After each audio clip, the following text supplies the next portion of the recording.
in uu ka dambeeyay shakhsigii ugu dambeeyay markaasi ka tagay Cabduqaadir Nidaamiye sidoo uu noo sheegay gudoomiyaha guud ee Durdur Media Group Maxamed Deeq Gulfaan Maxamed Deeq ku soo dhawow shabakada wararka sahan bal waxaad warbixin naga siisaa xaaladda guud ee shabakada Durdur Media Group ايوه ما سنتها عبد الناصر سيد dadka inta badan bay ku waabariisteen madax xalad maxaan ku yiraahdaa oo xanuunkii wata ay xalay xilliga dambe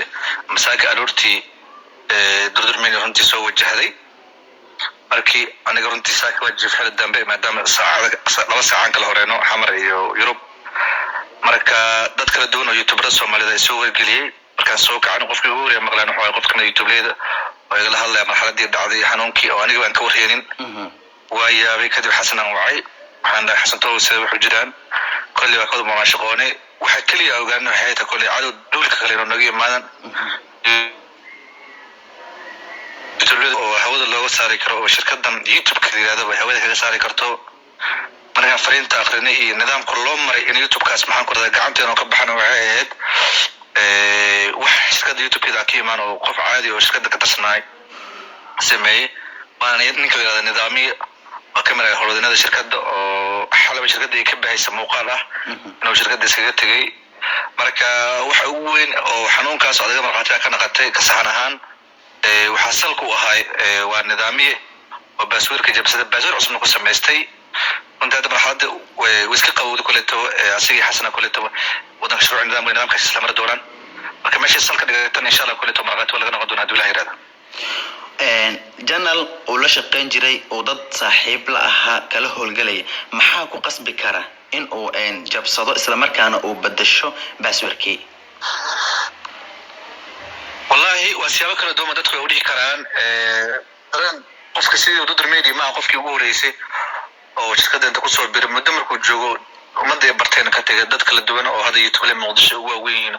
oo balbalka ugu caansan shirkadda soo mareen markii shirkadda si nabadgelyo ka tageen YouTube kala sameeysan kuma saqajaamin guriga marka hore ka tageen laba qaab wasdi ka runtii way shay ninkan oo waxyaabo kale oo si physical ka dhahay asi xasan oo macna wax unique shirkadda ka baxsan oo xogaf kala dhaxaysay inay jirtaan kuleeto wali sheegay mid kale ah in la yiraahdo marba hada basweerkii xaniin shirkadda hayso adab la wareegi karo maadaama shirkadda wax soo saar leh oo muddo soo shaqeynayso wixii dhammaad hayso way sahlan tahay in dhalinyaro kale ama YouTube kale aalagaas u sheegay oo dhici karta laakiin sidoo guud kuma fikiri lahayn YouTube-ka inuu jabiyo sida aniga aaminsanahay oo xasan aaminsan yahay shalay markuu naga soo tago kuleeto YouTube tir badan oo yaqaan Soomaalida oo dhaxatay nimankaas ana marka maraaxil badan oo kuleeto isbeddelkaan iyo asigana wax sameystay kuleeto kuwana in wax sameeyay Durdur Media kama xumeyn laakiin isla nimankaas waxa laga yaabaa qaarkood inay ka dhacsiiyeen inuu ku laabto Durdur Media basweerkeeda oo haddii ka wada soo bilaabay intii YouTube-kan waa la kansalay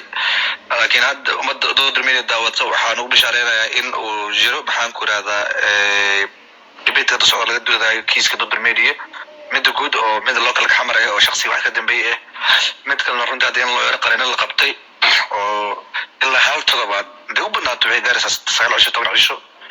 waxa laga yaabaa dhaqsi sabtiga hadda ma soo galaan weekend dhulka gaalada laga yaabaa inay marka noociyaan marka YouTube-ka in hawada lagu soo celiyo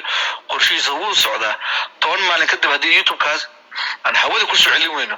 kadib aska kaashanay xasato YouTube-ka leena sameeyay naqanaysa laakiin sababta ugu weyn su'aashaada iyadoo ah maxaa u kaliif waxaan isdii karaa waa dhalinyaro oo inta hadal loo sheegay la yiraahdo ahay nimanka jireema ku ridwaana sababtaas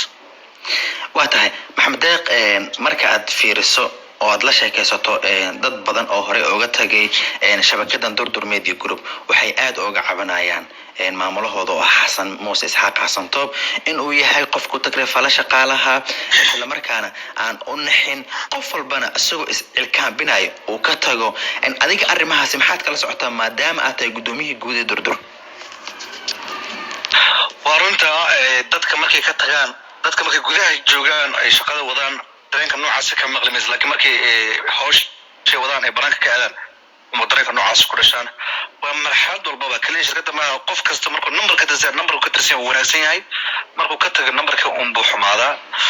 laakiin waxa marag ma doonto oo xaqiiqo ah waa miisanahay in uu iska jiro cadaadis oo aniga naftiga marka qaar aan dhaho saas la sameeyo xasan oo dhaho laakiin muhiimadda waxay tahay waxa isku caadana waa hawsha wax ka baxsan uma leeyahay inay jiraan aniga marka xasoonka naftigiisa waa cadaadiyo waxaan wax maxaa loo sameeyay waay bini aadamka runta iyagu xal adduunka yimaadeen waxaa laga yaabaa marka hawsha lagu cadaadinayo waxaan qabta la leeyahay ilaa adiga nafteeda qof soo shaqeeyo meesha shaqeeyay cadaadiskii ama shirkadaha ka shaqeeyay cadaadislaad ma ahaan lahayn marka dhibka jira wuxuu yahay dadka howlwadana meeshan ka hayo miisaanad ka qaadanaya ayaga naftooda waxay isku arkaan inay shirkada leeyihiin oo number shaqaale ka mid waa sax oo shirkada way leeyihiin laakiin maamulka iyo shirkada inay kala dambeeyaan nidaam leedahay jirto qofka waxa leeyahay waxaas qabo ruwaayada laamiga ku dub saan samee wixii qaynoonka sharciga islaamka ka hadlaya qaarna weydiin waxay ku leeyahay wax ma sameyn karo oo waa ceeb dareen noocaas ah marka qofku uu kalifayo meesha ka tago